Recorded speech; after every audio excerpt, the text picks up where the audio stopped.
Megana re kauja ro kopanetse le bone re papatsa re bolela mahatsi jaaka re tsela. What you are seeing here is the soul of Africa. I grew up in Africa, I was born in Africa, raised in Africa, and Africa gets into your blood. There's no way that you can ever get rid of it. You can take someone out of Africa, but you cannot take Africa out of anyone.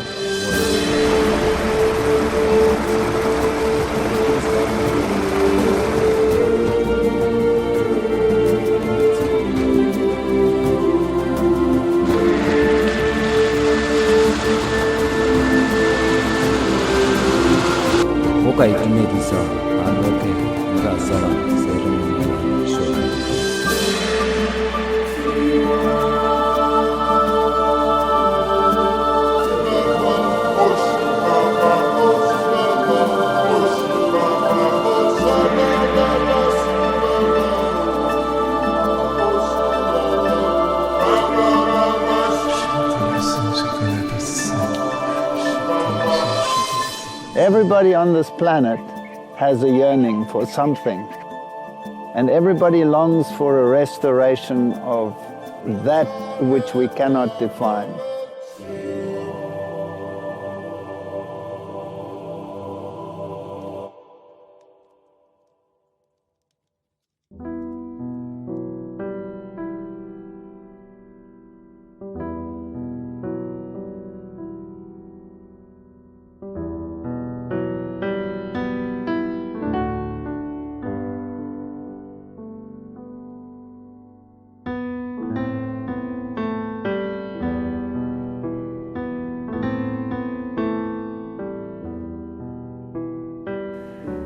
So here I grew up in this country. I was an evolutionist. I didn't believe in God. And all I saw was what you see. But somehow it still has an inherent message. It still has some beauty that no one can explain, that you can only experience.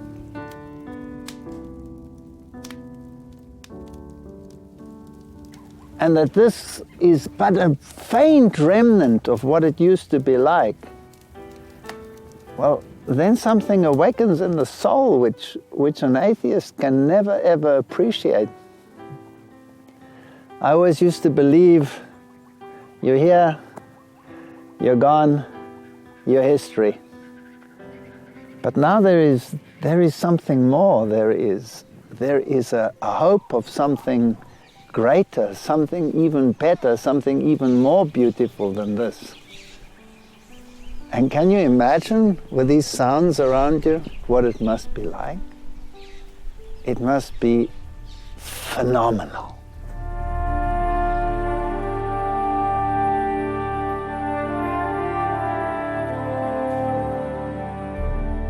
And if you look at all these creatures and you marvel at the tremendous variety we find in nature, then it comes to mind that once upon a time, I believed that all of these creatures and everything that exists here were just a circumstance of chance. As a committed evolutionist for many, many years, teaching the theory of evolution at the university, it is hard for me to think like I used to think. How do you convince a committed evolutionist that everything we see and touch and feel around us is not a product of chance?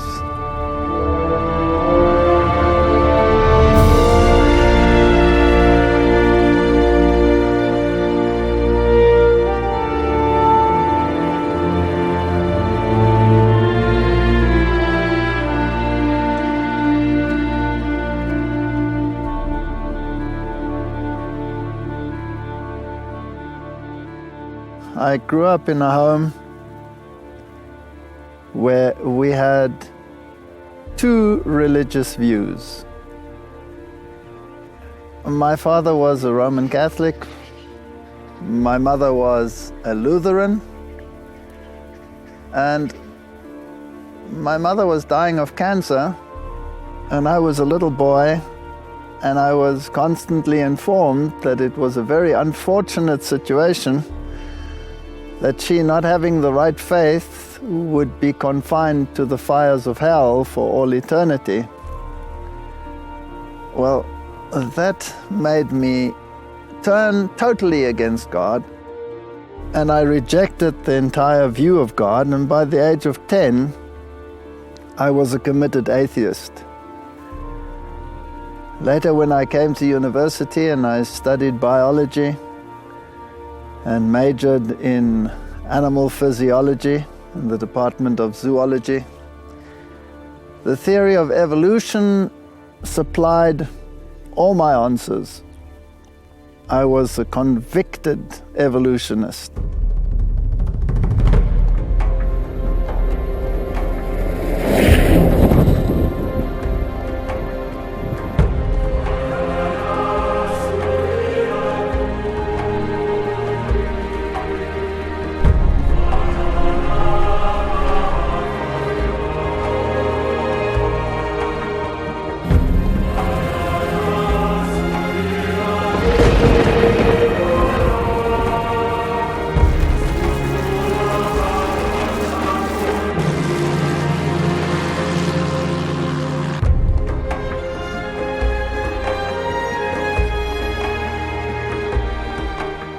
And Africa is a place that shows a pulse which you find nowhere else in the world.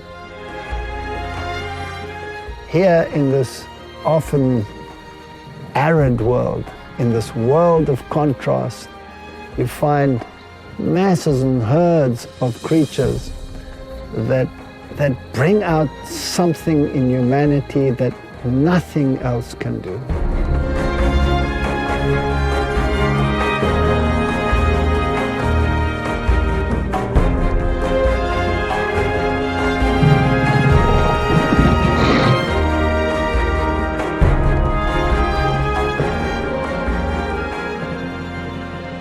I started off, of course, as a Darwinist, believing in gradualism, because most of the staff at the university where I studied, the University of Stellenbosch, were convicted Darwinists and believed in millions of years of evolution powered by chance mutations over many, many eons of time, and then sorted by natural selection. I went on many field trips, and there were basically two views. And one of the groups within our department was more neo-Darwinistically inclined. In other words, they believed in punctuated equilibrium. And so this led to heated debates within the department as to whether evolution was a slow, gradual process or whether it was punctuated by rapid periods of evolution, tachytele if you like, that's what they call it, or whether it was a slow process which they termed bradytele. And these debates were a constant reality. When we went on field trips and you saw these marvelous fossils in the Karoo, these all entrenched the theory of evolution, but the exact methodology was very fluid.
Was it a slow process? Was it a rapid process?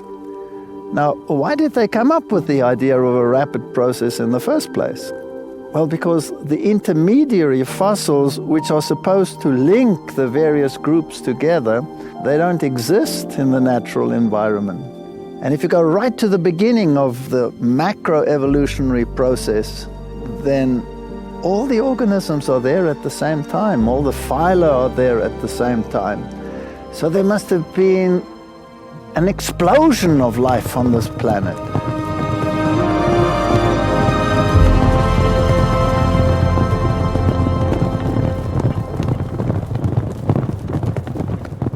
Almost an instantaneous appearance of all the various life forms. Now, this doesn't gel with the older model of gradualistic, slow progress, which would leave a long chain of evidence in the paleontological record.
And I remember many a time when I came to a classroom that students would confront me. You see, Africa has a very religious soul. And there are many, many people in Africa who believe that God created this universe in all its variety and all its beauty. To me, this was something which I could not even dream to entertain, because I had a very hostile image of God. I have had this image of this wrathful deity who couldn't wait to destroy and obliterate you whenever you made a wrong move. And particularly a deity that said, "Ha! Chose the wrong religion, off to hell you go, forever and ever, and roast there for all eternity, I'll sort you out." I had no room for such a deity.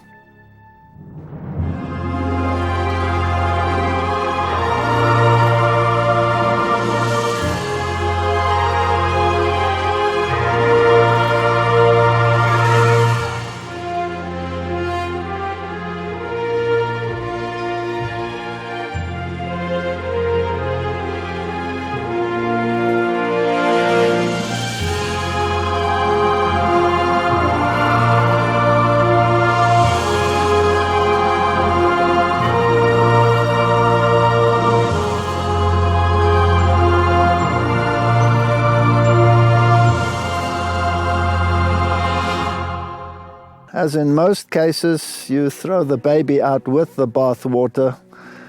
You weren't willing to entertain different aspects of the deity, as we were willing to entertain different aspects of the theory of evolution.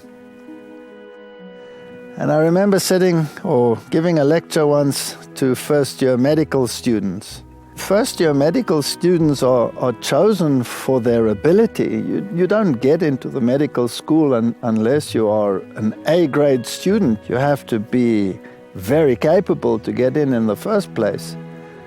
And to think that these capable people actually believed in a God, a living God, that was something that I couldn't even dream to entertain. And I was lecturing on the kidney and, of course, describing the structure of the kidney, which is actually an incredible organ, because all these Malpighian bodies, the loop of Henle, all of these structures are so intricate and so complex that it boggles the mind how the evolutionary process managed to put something like that together in the first place. But I would take it right from its very primitive origins and link it together in a logical chain until we got right up to the mammalian kidney. And as I was explaining the phylogeny, the evolutionary process, a young girl got up in the class and she said, "Excuse me, doctor, I don't believe a word you're saying. I believe that God created the kidney." And of course, my scientific integrity was being challenged, and this brought out the very best in me. And so I ridiculed this poor young lady until she collapsed in a pile of tears. And when I got back to my department, I thought about myself, and I thought that was not a very nice thing to do. But she had touched a raw point, and I wondered whether I had crossed the line.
circumstances in my life, to make it short, had come to a point where I started thinking or entertaining the idea that there might be a God. Now, to me, the Bible was a book of myths. It was a book of old stories told by old men who imagined the various aspects of the biblical story. But the deeper you go into it, the more intricate it becomes. And the Bible is not just a book which pretends to have historic facts about origin and about history and the period of Abraham and the nation of Israel and conflicts between nations and naming kings, on which level it has been challenged many, many, many times. But the spade of the archaeologist seems to have continuously and constantly substantiated what the Bible had to say. But when it comes to prophecy, this is a totally different field altogether. Prophecy is history written in advance. And if you take the book of Daniel, and it describes the kingdoms of the world right down to our time, and the higher critics would say, sorry, that must have been written after the event. And even the modern scholars will say, well, this book, maximum 2nd century, but even then, even if you take the 2nd century BC, they would be in major trouble, because the final events surely took place a long time after that. But the book is written in Aramaic and the book is written in Hebrew, and they found snippets of the Aramaic, and the Aramaic comes from Persian period. In other words, the dialect that was used there comes from the Persian era. So that authenticates the book as round about 600 BC. Amazing that the entire history of the world have been written in advance. And then the details of Daniel chapter 7, they totally overwhelmed me, particularly from the religious background that I came from, where the powers that will be active in the last days are described in such meticulous detail. And the reformers picked up on this, and they based their entire theology on these prophecies, which were irrefutable. And I remember going to the university library trying to find some evidence that this was all concocted, put together by some genius. But alas, history substantiated what the Bible had said. And so I became convinced, well, if there is prophecy, then there must be an intelligence behind that prophecy.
And if there is an intelligence behind that prophecy, how far back can I take that intelligence? Can I take it back to Genesis chapter 1?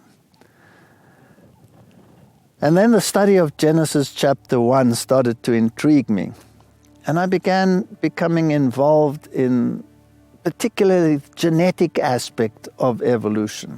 Because this is a major bone of contention. Millions and millions and millions of years of accumulated mutations bringing about the life and the sounds that we hear around us. A very conversive little bird over there, sand grouse. In any case, you see, evolution, natural selection, does not operate at the level of the genotype. Everything that happens at the level of the gene has to come about by chance, because natural selection can only deal with reality. This stump is a reality. How did it come into existence? An animal is a reality. But the genes are just letters putting together a story in a book. And until they are transferred into the actual reality, natural selection cannot get a hold of it and decide which one is the fitter or which one is the less fit. So everything at the level of the genotype works by chance. Now, what is the probability that a gene could come together purely by chance? And of course, I have a visitor coming to visit me. So if everything at the level of the gene happens by chance, how did the first gene come into existence? Well, the molecules would have to come together and form this DNA macromolecule without the enzymes which are encoded within that piece of DNA in the first place. So what was first, the chicken or the egg? Did the enzymes come into existence and then the DNA? Well, you cannot have the enzymes if they're encoded in the DNA. And what are the probabilities? They are mind-boggling, mind-boggling. The numbers are so enormous that we could say 1 to the number of particles in the entire universe is the probability of just one simple gene coming together. And what about the millions and millions of genes that have to be generated purely by chance?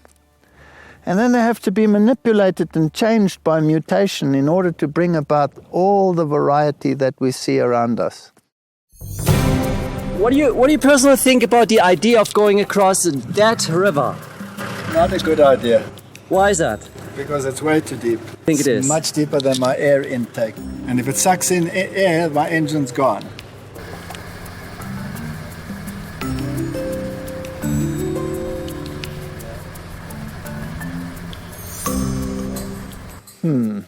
Decisions.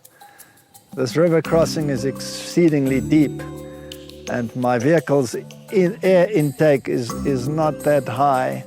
It doesn't have a snorkel. Do we go across, or do we take the long way around, 110 kilometers of sandy soil, which is very hard on the engine, very poor roads, where you could get stuck as well, many times maybe. What are we going to do? And that's Andre, very confident as always.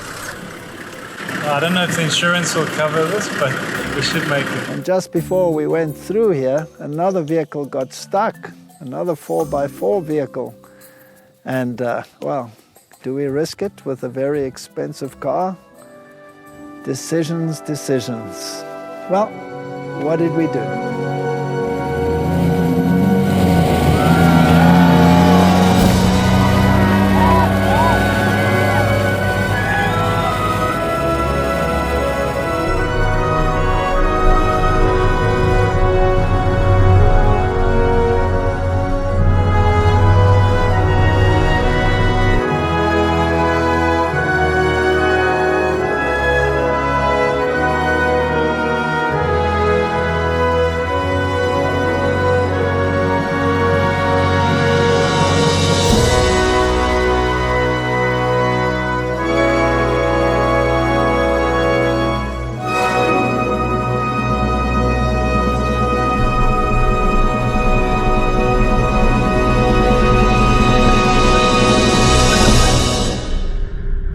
these little sandgrasses, these hornbills. There's a squirrel running around in the back. Hopefully no lion in my back over here. And where does all this come from? Did it develop by chance? And then the intricacy of the replicating process. It is such a complex process. I mean, students have to sit and steam to try and understand just the very basics of this mechanism. Nothing that this world has ever designed, from the most intricate electronic equipment to the most fascinating vehicles, even comes remotely close to the complexity that there is in just the genetic replication. These are design structures so complex that it takes the greatest minds in the world just to get a glimpse of the intricacy. How we long to understand that process. And when the genes are transferred to make greater variety, it is not a haphazard process. It is a precisely designed activity where specific enzymes cut the gene at precisely the same and correct locus and clip it out and transfer it to another position, slot it into a position where it is read.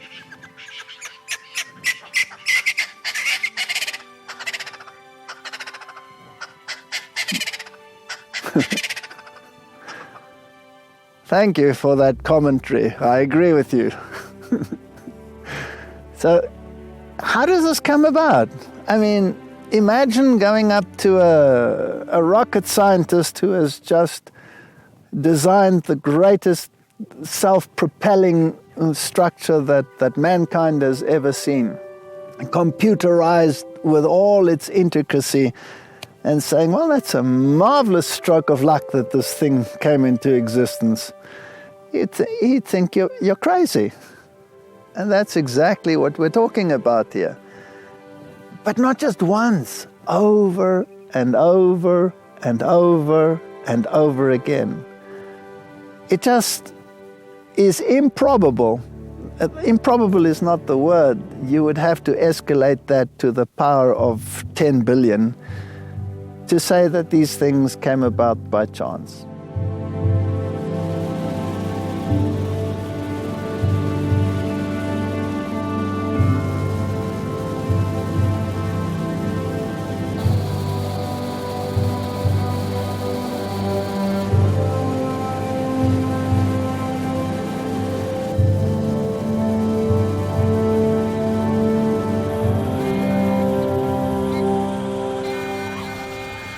We do not even understand the mechanisms and the functioning of one of its cells, let alone how the eye came into existence, or even greater than that, how the computer program that analyzes the images in the brain came into existence, that fixes the pictures.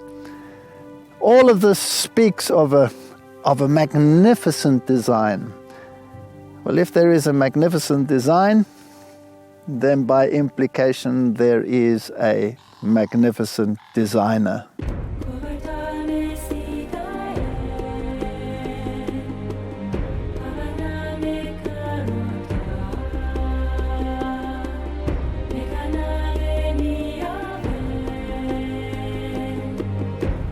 I came to the conclusion that there must be a designer. We had a discussion class, an evolutionary discussion class at our university.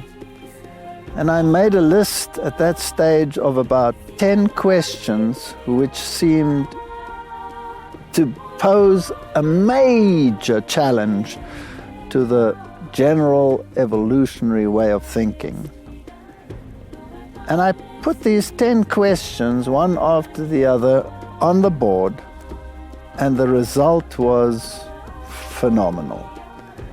There was such anger in my colleagues, such fury, which eventually blossomed into open antagonism and hatred, that it struck me that the theory of evolution is not just an issue of scientific debate, this is a religion.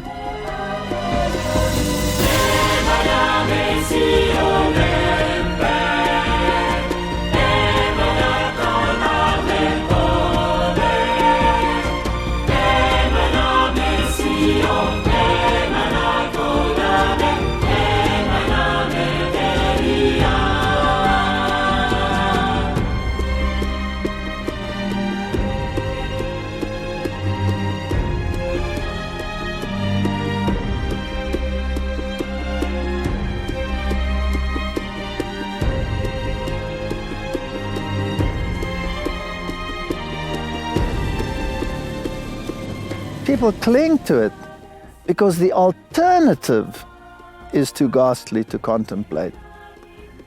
And the alternative we're speaking about, of course, is God. Because if you had an image of God as I had an image of God, then evolution to me was a far more comfortable way of dealing with reality than having to come face to face with this deity, particularly if the image we have of the deity is one of contempt and hatred and wrath and anger. And I mean, if I look at the great scientists of the world, Dawkins, for example, he has the same idea. He hates God the way I hated him. He writes in his book, The God Delusion, about the character of this deity. And I come to the conclusion that neither he nor I had the slightest inclination or the slightest idea of what the character of this God must be like.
I've had many discussions when I was an evolutionist with people who stood for creation, and I found them rather ridiculous because I had been established in my paradigm, I'd been trained in my paradigm, I was efficient in my paradigm, and I wasn't going to let anybody rock my boat.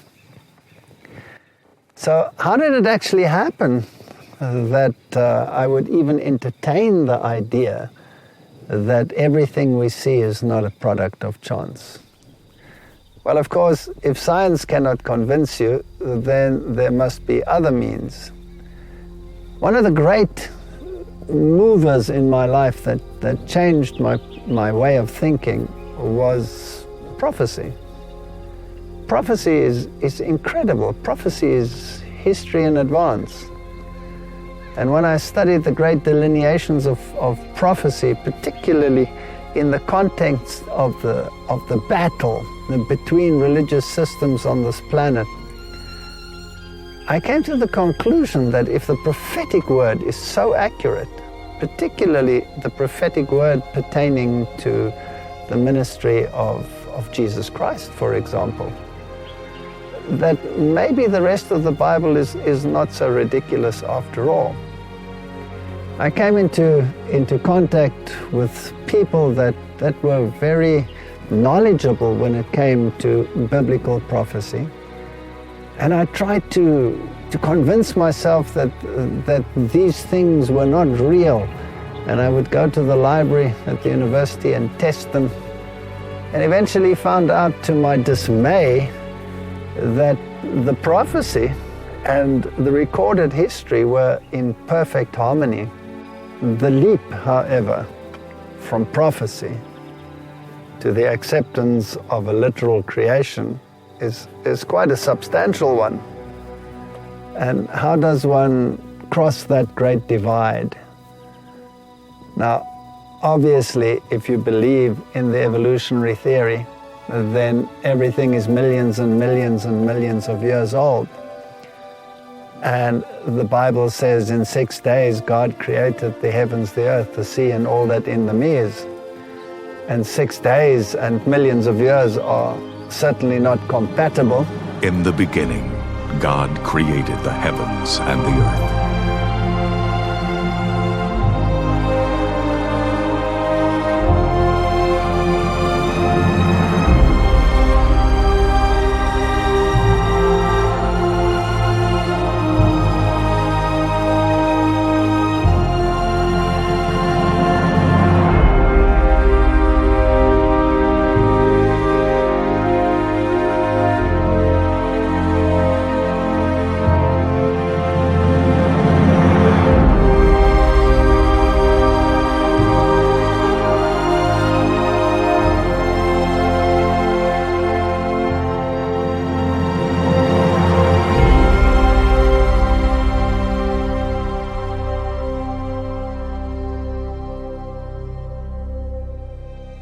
But worse still is that this scenario is even fixed in his law, in the 10 Commandments. The 4th commandment says, remember the Sabbath day to keep it holy. 6 days shall you labor and do all your work. But the 7th is the Sabbath of the Lord your God. On it you shall not do any work. And then it lists all those that were not to work. And then it says, for in 6 days the Lord created the heavens, the earth, etc. Now, this is even a commandment, and it pertains directly to the creation. Now, there are many people in the world who are theistic evolutionists. So why not go that compromise route? Well, there are certain theological challenges when one gets to theistic evolution. In theistic evolution, the days become long periods of time. Well, the whole of the creation week is then out of sync. The 4th day would provide the sun, but the plants would exist in the 3rd day. And if you make that millions of years, it just doesn't seem compatible. And the other problem is that the marine mammals were created on the 5th day and the land mammals on the 6th day. And if the marine mammals were derived from land mammals, well, then we are a couple of million years out of sync. So there are all kinds of problems associated with that, purely on a scientific level. Of course, when it comes to the religious level, then the problems become even greater, because in the evolutionary theory, death is the means whereby survival of the fittest ensures a better gene pool for them to continue in their future endeavors. So what do we do about that? Death is part and parcel of the package. Whereas in the scripture, death is a consequence of sin. And then the whole issue of salvation and Christ and the death of Christ to to overcome death and to say, death, where is your sting? Well, if death is part and parcel of it, and Christ had to die so that we should not have to die, it doesn't make any sense whatsoever. According to the scriptures, we were created to have immortal lives, and death was a consequence of sin, and salvation in Christ is the solution to the sin problem. So theologically, theistic evolution doesn't make sense. Purely on a scientific basis, it doesn't make sense. But a literal 6-day creation, did that make sense? Well, I was in a sense blessed that I got into contact with people who were rather knowledgeable in these fields, and I had many opportunities to go out into the field and verify some of these facts for myself. And I've come to the conclusion that for every argument, there is a counter-argument. If there is an argument in favor of long periods of time, then there is an equal argument in favor of short chronology. And that incorporates everything. If you want to take a scenario of a chest full of gold, somewhere buried by some pirates on some distant shore, and every year the wind and the rain comes at a particular rate and washes away the surface levels, and after a number of years the chest starts appearing, then you would be applying the principle of uniformitarianism and saying, well, this is how much disappears every year. This coin that is in this chest is of such and such an age, therefore so much layer had to be removed per year in order to expose this chest. That would be one way of doing it. But what if you had a mega storm, and in one single day, what normally would take years removed all the topsoil and the chest was exposed? Then that which normally would have taken a long time happened in a single day. And so catastrophism supplies many, many answers which normal geological processes or in the normal geological time frame cannot explain. And there are many examples, canyons that are V-shaped, which depict rapid washout, massive destructive conditions like waterfalls, the Columbia River dry falls. These were all catastrophic events that shaped the environment. Is it possible that a universal flood shaped our planet and created it such as we have it today? Well, the Okavango Delta is an interesting place because surrounding it we have paleo lakes, ancient lakes that depict that there was lots and lots of water, probably from glacial origin. And does this take a long period of time, or could it be short chronology? Well, standard geology tells us it takes a long period of time, millions of years, and more than one ice age following one upon another. But you could do the same in a rapid chronology, because if you look at modern glaciers, the way and the rate at which they recede tell us that glaciation can be complete in a few hundred years. It doesn't have to take millions or hundreds of thousands of years. So there's always an argument and a counter-argument. So my point today is, can we with science alone address this question? Or is this question more than a question of science? Is there a God? And if so, what is the character of this God? Well, according to the scriptures, this God has taken the trouble to reveal himself in a particular person. And that person is Jesus Christ. Now, if you ask him, what does this God look like? He says, you have seen me, and I and the Father are one. If you have seen me, you have seen the Father. So we can get an idea of the character of God. But we can also see that in this character that we see in the face of Jesus Christ, we can also see the other side, a massive conflict, because after all, he was crucified. He came unto his own, and his own did not receive him. And so we have this image of a conflict between two forces. So either this planet is a chance occurrence, or it is the stage of a naked war between good and evil.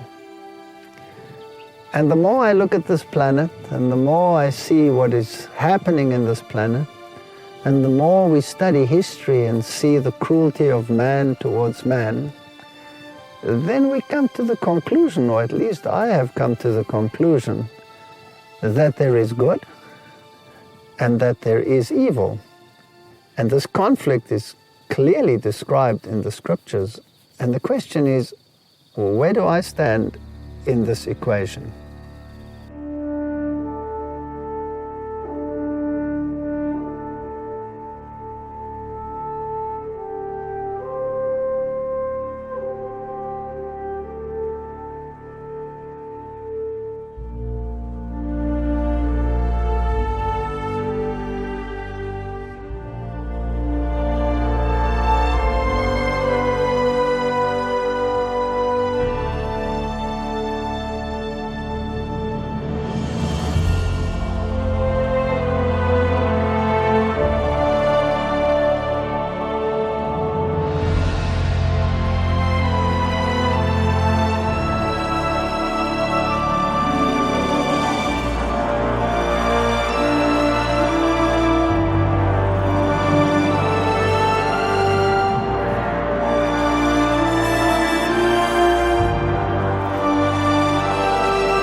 We look at some of the stories in the Old Testament, some which typify judgment, and we conclude that God is a hard taskmaster. But in actual fact, the one who healed the people, the one who made the blind to see, the one who made the lame to walk, this is the deity that we should be looking at. He was no pushover. He had principles. He was firm, but he was kind and gentle and generous and long-suffering. All the attributes of 1 Corinthians chapter 13 you would find in this one individual. And if you come to a right understanding and you add the character to the same deity that is depicted in the Old Testament, then you come up to a challenge, a disconcordance in the brain, and until you have meshed them and understood that justice and mercy carry equal weights, and that the cross did not negate justice, and it did not elevate mercy above justice, but it combined them into a singular reality. Justice and mercy kissed each other. Then you have the picture of a deity who is just and in control and can govern his government, but at the same time he is kind and gentle and approachable and loving. Then justice and mercy merge one with another, and you have a deity who is strong but gentle, all combined into one.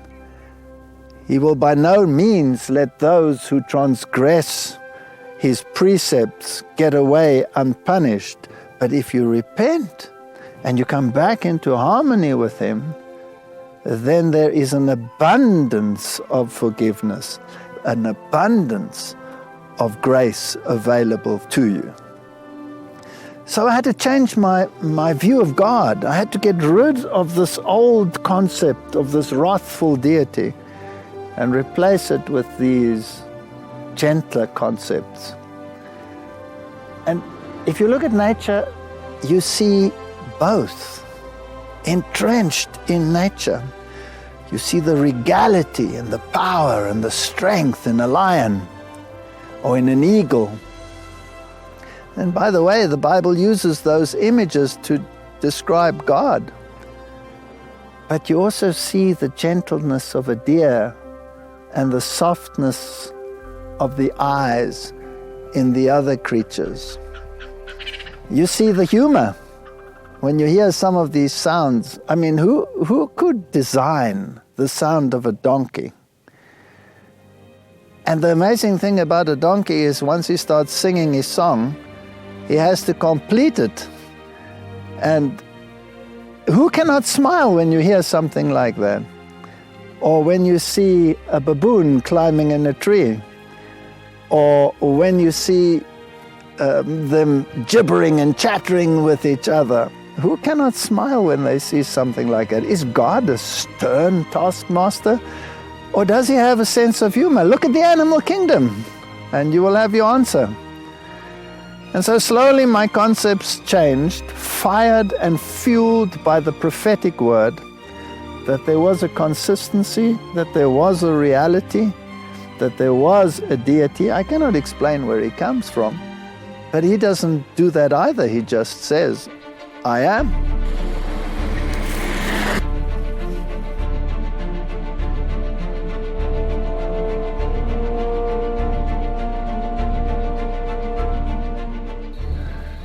Sometimes I yearn for the capacity